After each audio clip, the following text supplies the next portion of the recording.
like the high intensity heavyweights. You can see you know, the back thickness. Sorry, you can see those deadlifts there. Joe's a legit deadlifter. I mean, yeah, he's incredibly strong deadlifter. You saw the one that's the stiff legs or the Romanian deadlifts. They're 585 for 11 and just moving it like it's nothing. People are so strong now. I'm glad I was in the sport at the time I was, because it's just like unbelievable how strong people are now.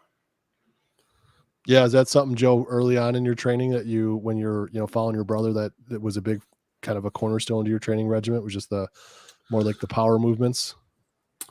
I think so, just because like when I first started working out, like I was in my parents' basement, like so like my dad had like an old like Weider set of weights, and I think it went up to about I think it went up to like 250 pounds.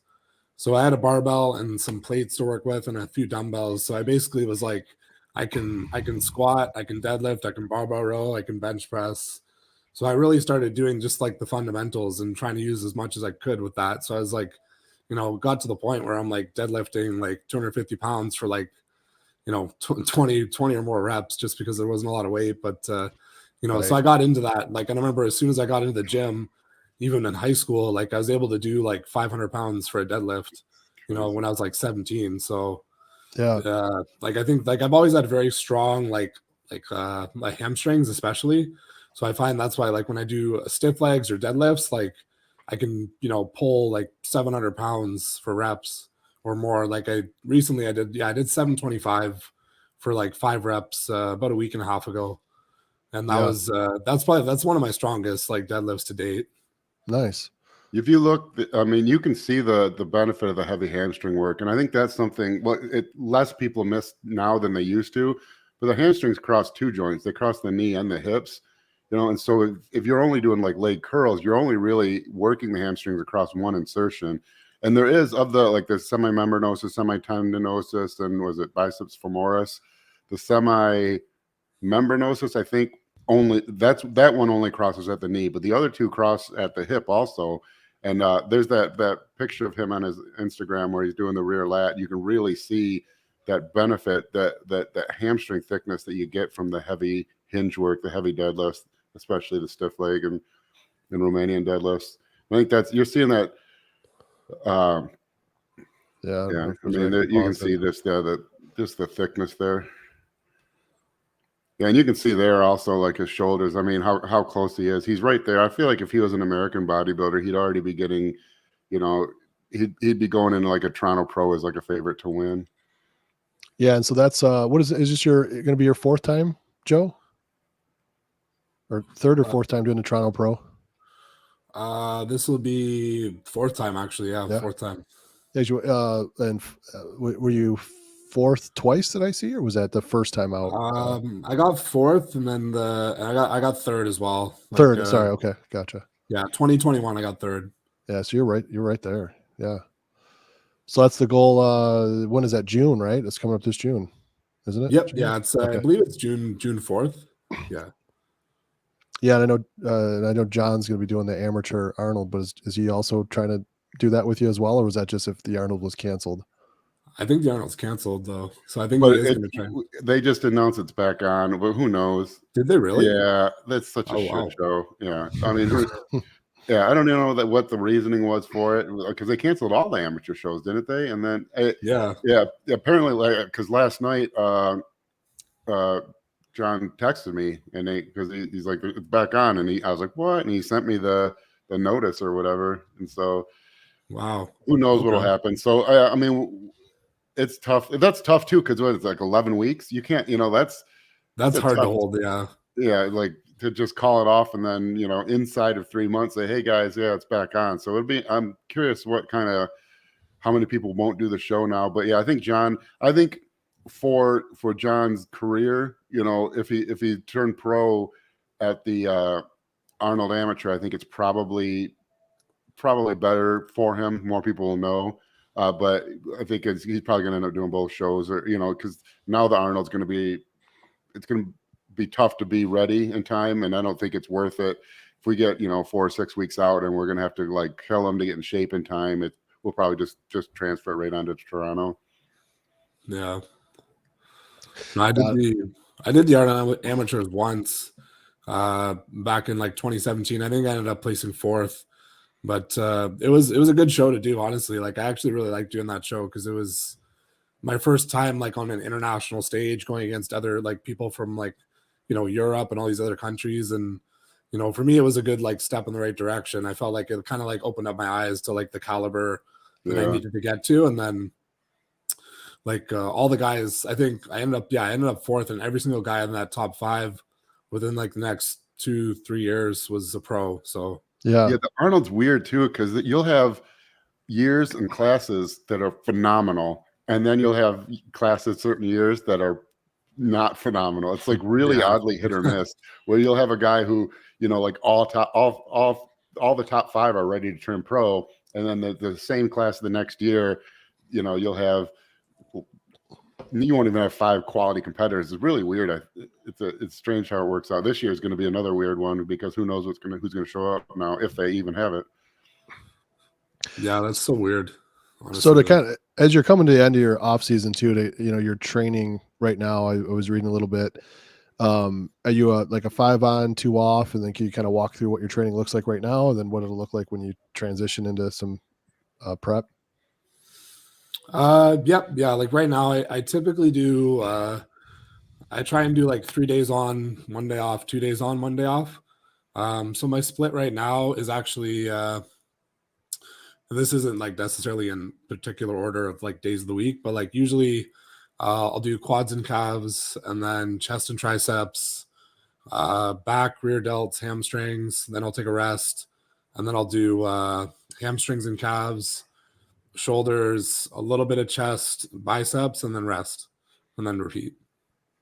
And on your back day, is it more with the back and hamstrings because you're doing like deadlifts or stiff leg deadlifts in your back day, and then you're doing more isolation on the second hamstring day? Is that kind of how you split it out, or? Yeah, kind of like what I try and do, because I want to try and bring out my hamstrings more. So I started doing not every week, but most weeks I'll deadlift on my back day, or like a rack pull or something. If like I don't really, if I don't feel like deadlifting, I guess you could say. And then on my hamstring day, I'll do like a more of an RDL or a stiff leg, Gotcha. with Okay. obviously other hamstring movements like leg curls and good mornings and such too. Yeah. Anything else you see that maybe you're doing different this year for hamstrings? Is there anything part of like your warm up or your build up or anything for activation, or is it your muscles kind of recruit pretty good there? Not much you had to change in your approach. Not much. It's just like kind of increasing the frequency like with the training, because like usually I would just do them once a week, and I think adding in just a little bit extra with the deadlifts on back day, because usually I would just do like a deadlift or an RDL on my hamstring day. So now I think just increasing the frequency is helping. And then obviously like training quads, like just the squatting and things like that, I find you still get a little bit of hamstring activation doing that too. So Sure. it's getting a little more overall frequency, and I think it's going to pay off just like with the increased frequency. Yeah. And then Justin, for you, is there anything you see ever different with other clients or competitors that you've seen out there, or is that pretty consistent when you're trying to bring someone's hamstrings up? Yeah, I mean, for like hamstrings and back, probably there are two areas that most people probably neglect when they very very first start training, and they're the two like most important when when you compete, especially at the higher levels. But I think both of them, they're usually a problem of they're difficult to feel. You don't see them in the gym, like you're in the mirror, like your chest or your arms. And then they're kind of nuanced muscles, like uh you'd think, how do you not hit your back? You row, you're going to work your back, but like actually targeting the lats is pretty hard, because in a lot of positions the lats are really the weak link of the movement. And so in a row it's much easier to let your lower traps and rear delts and teres major and rhomboids and supraspinatus, all those muscles kind of take over and pull and not make the lats do the actual contraction. And a good example of that is like if you ever do like a seated cable row. Most people, if you're strong at all, you can stack the seated cable row at any gym in the world and probably bang out 15, 20 reps. But then if you make it a complete lat isolation row, like a DC row, or like a way forward leaning row, I'll do them on my Instagram a lot, and that's a really pure lat isolation, and you'll only be able to do about 30% of the weight, you know. And so that's the hard thing, because you can be really strong on back and not work your lats, but everyone sees how strong you are, or you can work your lats and then everyone thinks you're weak. Hamstrings are really pretty similar. You know, like targeting your hamstrings on a leg curl is really pretty hard. Doing a leg curl is easy. You know, legs go straight, legs curl up. You know, that's it. But if you can even picture this, while you're doing that, you can feel your hips kind of lift off the pad. Your upper knee, lower quads dig into the bottom of the pad. And basically what you're doing, like if it was a bicep curl, you're doing like a drag curl rather than an actual curl, you know. Right. And that motion, when you do that, and it's natural to do that because it puts you in a more mechanically advantageous position, so you can move more weight. But you're moving more weight not because your hamstrings are working more, it's because they're working less. That's why you can move more weight. And so like the hamstrings and lats, they're really interesting because they're the two probably most important body parts for a pro bodybuilder, because that's really how you set yourself up from the amateurs. You know, you go to an amateur stage, everyone's got good arms and chest. No one's got freaky hamstrings. And even at the highest level of the pros, hamstrings and back are often the deciding factor, because at the pro level, the IFBB rule book, you know, in the NPC, they just kind of judge overall. And the IFBB, in the rules, it states that they judge each pose. So you have 7 mandatories, and they judge a winner supposedly for each pose. Well, if your hamstrings and back are incredible, you know, you basically get like a Ronnie or Dorian Yates, where you get, you know, your hamstrings, the side chest and side tricep are really almost a hamstring pose at this point. They're, you know, how much are your hamstrings hanging? If they're not, you're not going to win that pose. That's 2 poses right there. Then you got the rear lat and the rear bi, which are back and hamstrings. That's 4 of the 7 poses. So they're like super important. But you know, and so like if you get someone like, you know, like Joe's obviously very strong in like the hinge movements. And if you can do that and actually feel in your hamstrings, that's a great benefit. But that's the biggest problem. Sorry, going on a kind of a rant now. The biggest thing with hamstrings is that to actually target them properly is difficult, because you see people do stiff legs all the time. Like I say this because Joe's one of the few people I've ever seen do 500-pound stiff legs and actually work the hamstrings. Yeah. You see people do stiff leg or RDLs all the time, and you can see their lower back round a little bit. And what that does is, you know, because a contraction on the muscle requires the joint to, you know, like contract. And so where the hamstring crossing the lower back, if your lower back's kind of rounded, it lengthens that hamstring, which is the opposite of a contraction. What causes the contraction and causes the, you know, the actual action on the muscle is that there's that arch in the lower back through that hinge movement, which is very difficult to keep, because I can do what looks like a stiff leg deadlift and the entire world would think is a hamstring focused stiff leg deadlift with 495 for 10 all day long. There's zero way I can do an actual stiff. I can barely do 315 for a true hamstring focused stiff leg deadlift where I keep a good arch in my lower back the entire rep, you know. And the same thing with leg curls is the way to it's very easy to add weight on a leg curl by working your hamstrings less. They're just both all the exercises that work the hamstring are kind of set up such that to actually work the muscle, you have to really drop the weight back, and that's hard to do, you know, for your ego. Unless you're Joe and you can actually do 500-pound stiff legs, but most people don't have that crazy hinge strength. Now, Joe, I know you do a lot of coaching. Is that an area you see a lot with your clients? You know, as areas of weakness or maybe training mistakes, or what are some other things maybe you see in your programs? When it comes to hamstrings, I think a lot of people just don't know how to actually activate their hamstrings properly, you know. Even for myself, like I do get good activation, but the one thing I like personally have done a lot more recently myself is just a lot of like one leg isolation curls. So whether I'm doing like seated leg curls, standing, laying leg curls, I've been like focusing on one leg at a time the most. And I just find doing that, like no matter what the variation is for leg curls, I get a lot better activation because it forces you to use less weight. You know, if you're using 2 legs at a time, you're going to be like, for me, I'm just like, oh, I can do the whole stack. Like, right. You know, whatever, it's nothing. But when I do 1 leg at a time, I actually feel a lot more activation, and I'm able to kind of start with my weaker leg. So for me, like my right leg is usually a little weaker than my left. So I always, you know, max out with my right leg, get the best I can with that, as many reps as I can, and then match with my left. And then I find that helps with like just balancing out the physique even more, but also just getting more activation in the actual leg curl. It's kind of the same as like bicep curls, you know, like you do one arm at a time, you're able to just focus on one arm at a time better and get a better contraction, as opposed to I find two arms at a time, like, you know, like when you're getting to like, I'd say like where I'm at, where it's just like you're getting more nitpicky with like trying to really fine tune and make those like little improvements. I think you just have to go like that extra little step with like being more advanced with like the training that way. Right. It's funny. I learned like is very clearly like you said like the one leg thing. You know, if you do dumbbell presses like an incline dumbbell press, you can keep the dumbbell steady. It's no problem at all. I was at a gym one time that had a unilateral leg press. You know, set up just Yeah. as a leg press, but both the pads moved independently. And I realized how much I leaned on the leverage of, you know, because I don't know how I'm going to word this, but if you do a rope push down and keep your hands separated, it's pretty hard. You can always put your hands together and kind of get leverage on each other and bang out more reps. Right. And you realize how much you do that on leg movements. If you ever have to do like a leg curl or a leg press, I couldn't move my legs together. They would go at like different speeds. And it was, I realized how much I like leaned on that leverage of doing both at the same time when I wasn't able to. That's a really good point. Yeah. Yeah. Even leg press, like same thing. I like doing a lot of one leg press as opposed to two legs at a time because I find the same thing. Like you always end up pushing a little bit more with the one leg and you don't even realize it.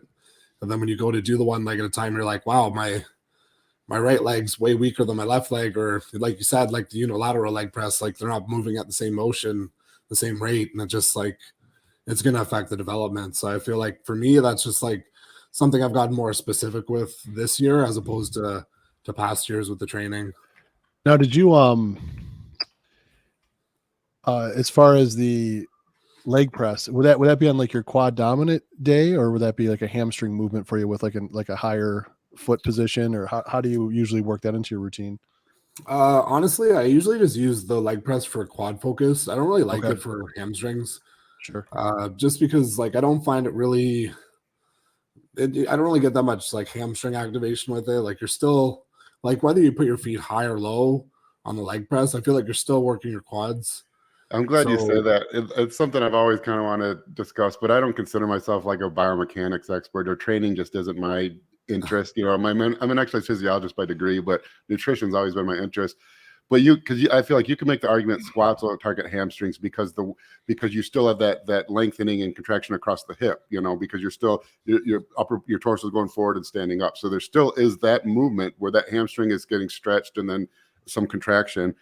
But on a leg press, you're not. So clearly, you're not working on the hamstrings across the knee joint because you're not contracting the knee joint. You're extending the knee. And then if your back is unable to move because you're on a leg press, you're not really getting that lengthening and contraction. So I always feel the same way. I feel like the high and wide. And I would, when I had like a hamstring day that I did any kind of like, I would do high wide leg press and call it like a hamstring movement, but knowing that it was really just working my adductors. And part of your adductors yeah. do kind of wrap around a little bit. I mean, everyone's like, you can see like those old Tom Platz videos of him stretching, and you can see those adductors, you know, from the back. So it is kind of like semantics, but I'm glad you said that. Yeah, because that's kind of always been a pet peeve of mine, that it's kind of technically impossible for a leg press to be a true hamstring movement.